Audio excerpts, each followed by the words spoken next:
Manufacturing के लिए उद्यमियों ने उत्तराखंड को आकर्षक विकल्प बताया तो सरकार ने विकास और रोजगार के लिए उद्योगों की भूमिका को बेहद अहम बताया। सरकार ने ये भी साफ किया कि 2018 के मुकाबले नीतियों में संशोधन कर उन्हें निवेश के लिए बेहद आसान बनाया गया है। ऑटो और फार्मा सेक्टर के लिए भी सरकार ने नए अवसर प्रदान करने का वादा किया है।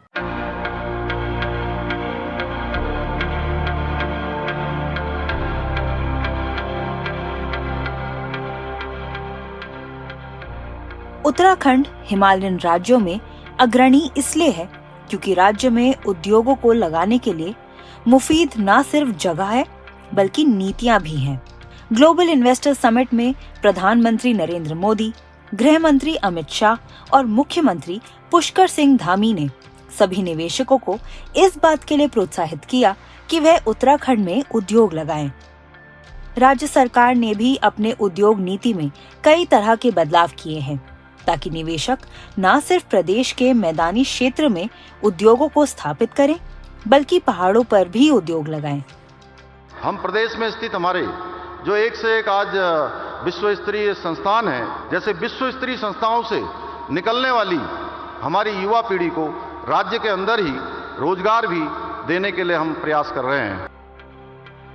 उत्तराखंड में निवेश करना इसलिए फायदेमंद है क्योंकि उत्तराखंड ऐसा राज्य है जिसमें शांति, अपराध मुक्त और स्वस्थ वातावरण है। उत्तराखंड में इंफ्रास्ट्रक्चर सुविधाओं का चमकदार भविष्य है क्योंकि राज्य की हर तरह की नीतियां जो उद्योग को आगे बढ़ा सकती हैं, उस पर काम किया गया है।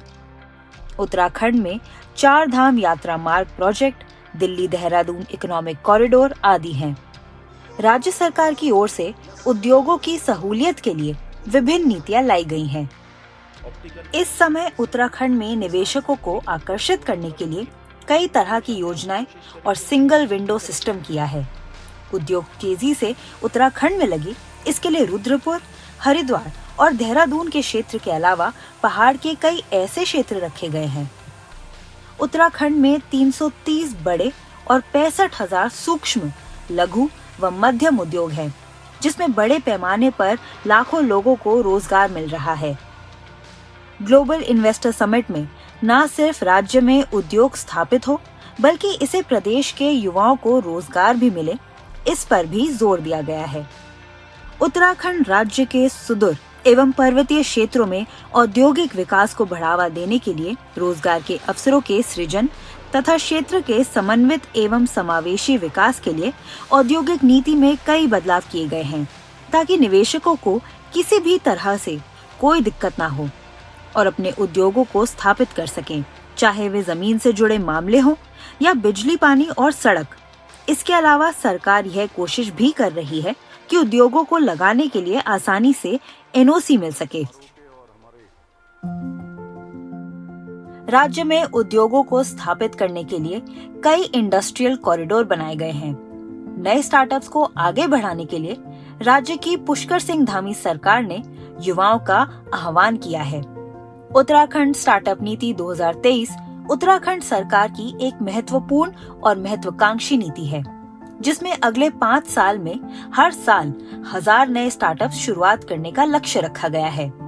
हर जिले में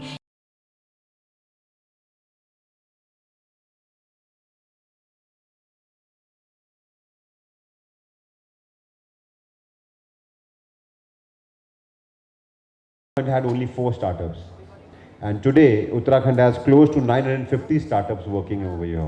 Since the last year, been glad to say that the startup ranking framework of DPI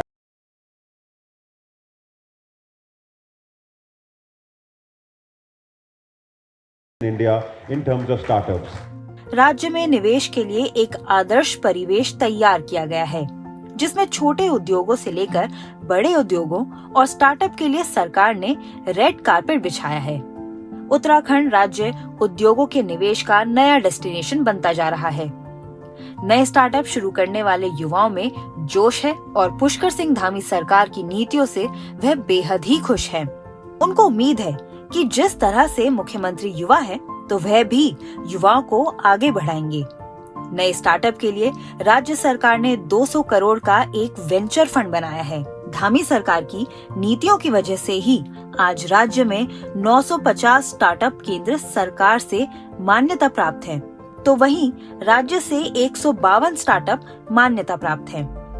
Dhami सरकार की नीतियां ही हैं जो उत्तराखंड को देश के 5 शीर्ष राज्यों में शामिल करती है। हमारी बेकरी में खासियत ये है कि हमने ये जो प्रोडक्ट डेवलप किए हैं ये खास सेगमेंट के लिए बनाए हैं जो कि सीलिएक डिजीज़ से पीड़ित है। बेसिकली वो लोग जिनको गेहूं से प्रॉब्लम है या ग्लूटेन इंटॉलरेंट है। बट अपार्ट फ्रॉम दैट ये जो प्रोडक्ट्स हैं हमने मिलेट बेकरी से बनाए हैं, तो मिलेट से रिलेटेड बहुत अच्छे हेल्थ बेनिफिट्स हैं जो आम आदमी भी, जो हेल्थ कॉन्शियस लोग हैं, वो भी इनको यूज़ कर सकते हैं। CO2 itself is a health hazard gas. Its concentration you see in the daily what is happening. People are in threat because life is in threat actually. So CO2 is coming from the industry and also from the automobiles and other, but major contributor to the industry. जो अभी current solution है market में decarbonisation के लिए या net zero पहुंचने के लिए, वो तुरंत अप्लाई नहीं किए जा सकते, क्योंकि हाइड्रोजन को भी हम एक सर्टेन अमाउंट तक ही ब्लेंड कर सकते हैं, उसको भी हम उतने ही अमाउंट तक यूज़ कर सकते हैं। और दूसरा ऑप्शन है कि हमें मशीनरी चेंज करनी पड़े, वो अभी फीजिबल नहीं है।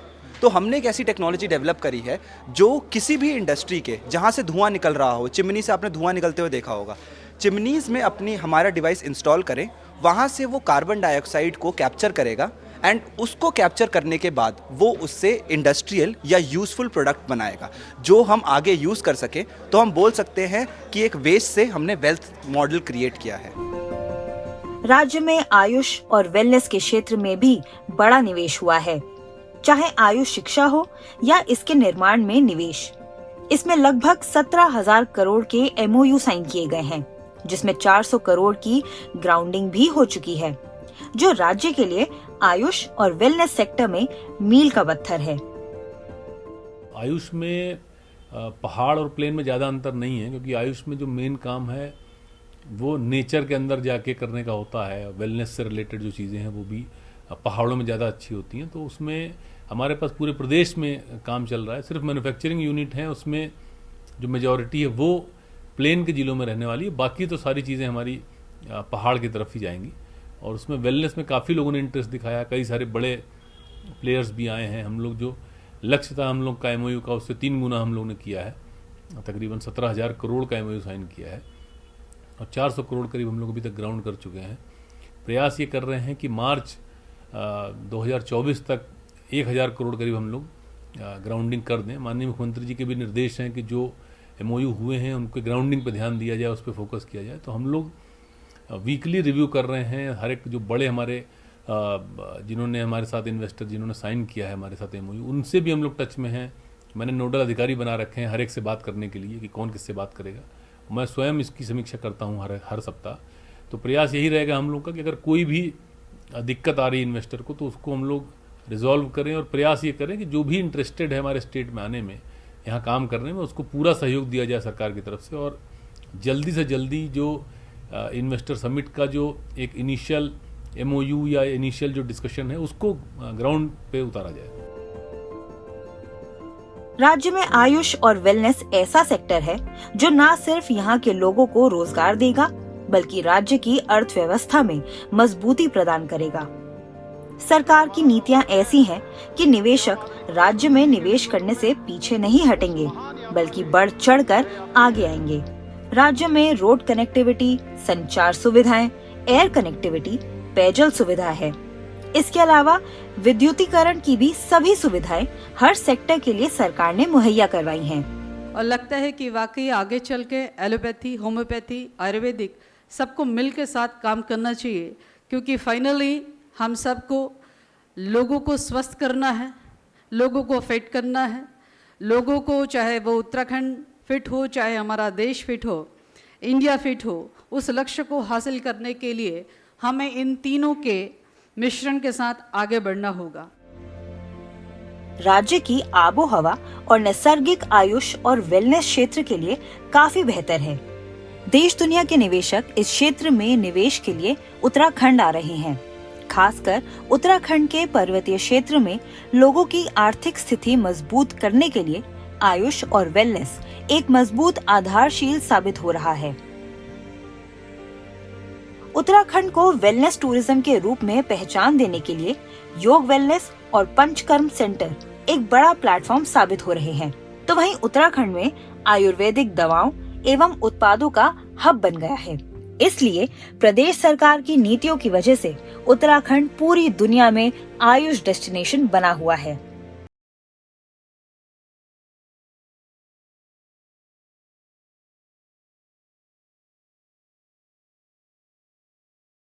में निवेशकों को इस सेक्टर में निवेश करने की न सिर्फ अपील की गई है, बल्कि ये बताया गया है कि कैसे उनका किया गया निवेश उनके लिए और राज्य के लिए फायदेमंद साबित होगा।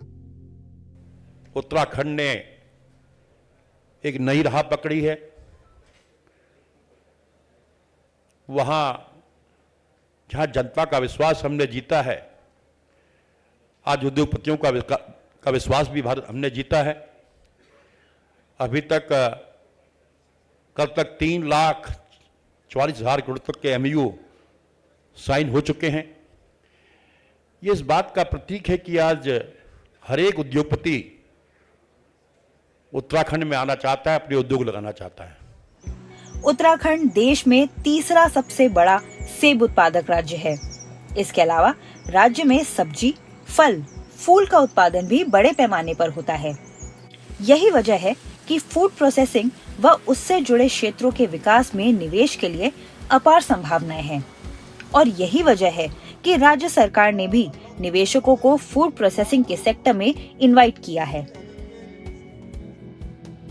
उत्तराखंड का ज्यादातर हिस्सा पर्वतीय क्षेत्र है और पहाड़ी क्षेत्र के लोगों का विकास कैसे हो, इसके लिए सबसे बेहतर फूड प्रोसेसिंग सेक्टर है। इस सेक्टर में जैविक खेती, कृषि और बागवानी उत्पादों पर आधारित फूड प्रोसेसिंग यूनिट और वाइनरी की अपार संभावनाएं हैं। राज्य के उत्पादों को पूरी दुनिया में अलग अलग नाम से बाजार में बेचा जाता था, लेकिन धामी सरकार ने एक बड़ा फैसला लिया है, जिसमें देश की सभी उत्पादों की क्वालिटी, मार्केटिंग व ब्रांडिंग की जाए और एक ऐसा नाम दिया जाए जो उत्तराखंड को नई पहचान दिलाता हो। इस नाम के जरिए ही उत्तराखंड का नाम पूरे विश्व में फैलाया जाए। इस सोच के साथ हाउस ऑफ हिमालयाज के नाम पर मोहर लगाई गई। सबसे बड़ी बात है कि इसका रजिस्ट्रेशन भी करवाया गया। हाउस ऑफ हिमालयाज उत्तराखंड का ब्रांड है। हिमाद्री हिलन समिति तमाम समितियां, स्वयं सहायता समूह के उत्पाद अब इसी ब्रांड के जरिए बाजार में उतारे जाएंगे, जो न केवल राष्ट्रीय बल्कि भविष्य में अंतर्राष्ट्रीय स्तर पर भी उत्पादों को बेहतर बाजार उपलब्ध करवाएंगे। उत्तराखंड के हमारे जितने लोकल उत्पाद हैं, फार्म के जो उत्पाद हैं, नॉन फार्म के हैं, आर्ट के उत्पाद हैं, उन सबको अब एक ब्रांड हाउस ऑफ हिमालयाज के नाम से हम लोगों ने ट्रेडमार्क रजिस्टर करा लिया है। और अब ये हम लोगों का पूरा प्लान ऐसा बनेगा कि इनकी स्टैंडर्डाइजेशन, क्वालिटी, मार्केटिंग इतनी अच्छी करी जाए, पैकेजिंग इतनी अच्छी करी जाए और इन सारे प्रोडक्ट्स को हम इंटरनेशनल लेवल पे यानी ग्लोबल मार्केट पे ले जाएं। तो इसकी हम लोगों ने काफ़ी इसमें होमवर्क ऑलरेडी कर लिया है।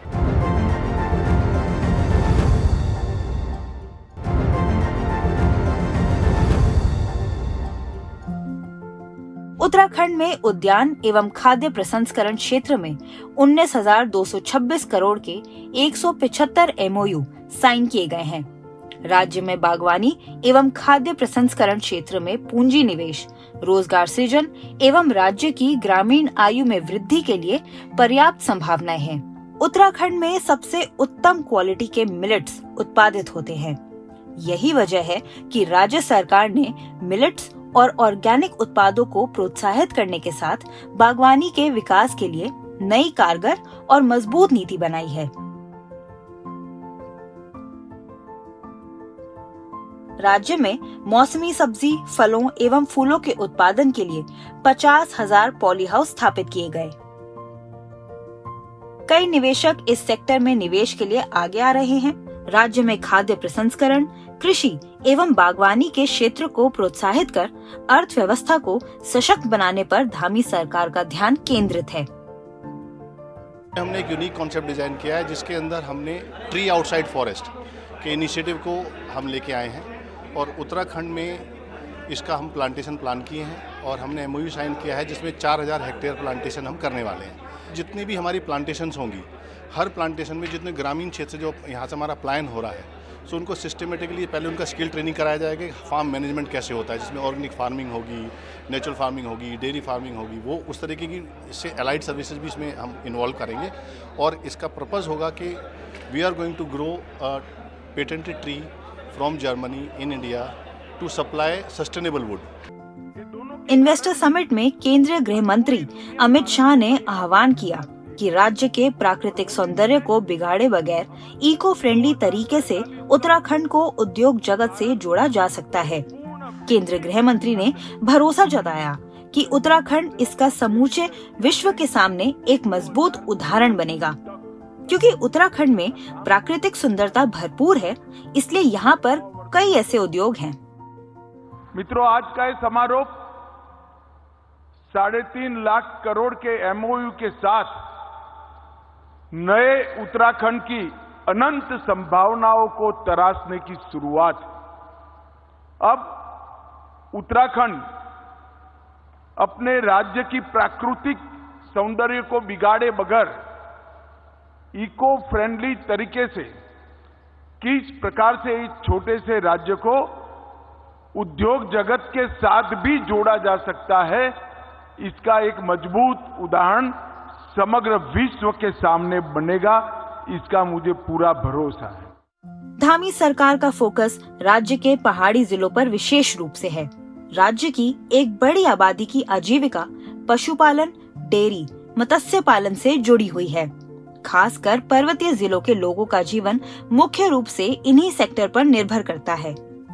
यही वजह है कि सरकार इस सेक्टर पर विशेष ध्यान दे रही है।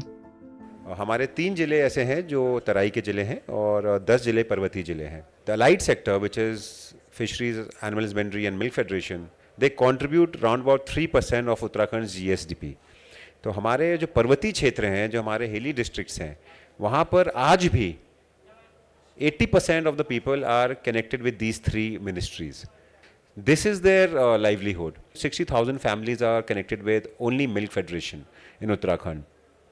Close to 20,000 families are connected to Animal Husbandry, and 7,000 families are connected with Fisheries Department. Uttarakhand में 70% से ज्यादा फॉरेस्ट एरिया है। यही वजह है कि राज्य सरकार इस फॉरेस्ट एरिया का उपयोग राज्य के विकास के लिए करना चाहती है। राज्य में जंगलों को भी नुकसान ना हो और लोगों की आर्थिक स्थिति भी मजबूत रहे। इसके लिए इको टूरिज्म सेक्टर में निवेश की अपार संभावनाएं हैं, जो राज्य की अर्थव्यवस्था को और मजबूत करने में सहायक हो सकती है। राज्य में 11,230 वन पंचायत से 25 लाख लोग जुड़े हैं। सघन और औषधि उत्पादों की खेती के क्षेत्र में इनका उपयोग कर मजबूती लाई जा सकती है। राज्य में वन और पंचायत भूमि के वर्गीकरण से कार्बन क्रेडिट को आगे बढ़ाया जा सकता है। इस सेक्टर में राज्य में लाखों करोड़ों का निवेश का करार हुआ है। आज जिससे पूरी दुनिया में क्लाइमेट चेंज और आपका ये जो पॉल्यूशन की जो एक बीमारी पूरी दुनिया को परेशान किए हुए आने वाली जनरेशन को खतरा है, तो आजकल जो कार्बन एमिशन जिस तरह से बढ़ रहा है, इसको रोकने के लिए मैक्सिमम लोग कार्बन ट्रेडिंग के माध्यम से आना चाहते हैं। तो हमारे यहाँ बहुत बड़ा फील्ड है, क्योंकि हमारे राज्य का 70% हिस्सा तो बनाच्छादित है। तो हमने उसके लिए उनको ऑफर किया है कि आप कार्बन ट्रेडिंग के लिए हमारे राज्य को चुनें। तो ये तमाम संभावनाओं को जिस तरह लगता है मुझे, जिस तरह से लोगों में इसको लेकर के बहुत ज़्यादा उत्साह था, और जिस तरह उस सेशन में 70 से ज़्यादा उद्योगपतियों ने मुझे अपने विजिटिंग कार्ड शेयर किए, तो इस बात का स्पष्ट ये संदेश है कि वो सरकार के साथ डायलॉग करके इन क्षेत्रों में आगे बढ़ना चाहते हैं। प्रधानमंत्री नरेंद्र मोदी ने निवेशक सम्मेलन में उत्तराखंड को दुनिया का सबसे बेहतर वेडिंग डेस्टिनेशन बताया है। इसलिए राज्य की आर्थिक स्थिति को सुधारने के लिए और रोजगार की संभावनाएं बढ़ाने के लिए उत्तराखंड में कई वेडिंग डेस्टिनेशन का चयन पुष्कर सिंह धामी सरकार ने किया है। डेस्टिनेशन उत्तराखंड का मुख्य उद्देश्य ग्रीन इकोनॉमी, रोजगार को लेकर इकोलॉजी और इकोनॉमी के द्वारा राज्य का समुचित विकास करना है। किसी ने ठीक कहा है कि बुलंदियों पर पहुंचने से पहले, बुलंदियों पर पहुंचने से मुश्किल है बुलंदियों पर बने रहना। बुलंदियों की छूने की कोशिश का हौसला हमने आपसे पाया है। सरकार की इस सेक्टर में नीतियां ऐसी हैं कि आने वाले समय में राज्य देश का सबसे बड़ा वेडिंग डेस्टिनेशन हब बनेगा। सरकार को विश्वास है कि आने वाले वक्त में ये सेक्टर देश की अर्थव्यवस्था में एक बड़ी भूमिका अदा करेगा और उत्तराखंड अपनी एक अलग पहचान बनाएगा। दशकों से उत्तराखंड की पहचान एक धार्मिक स्थान के रूप में रही है, लेकिन अब इस सम्मेलन के जरिए ये राज्य विश्व पटल पर उद्योगों और निवेश के लिए एक उपयुक्त और सबसे बेहतर उदाहरण बनने की राह पर है।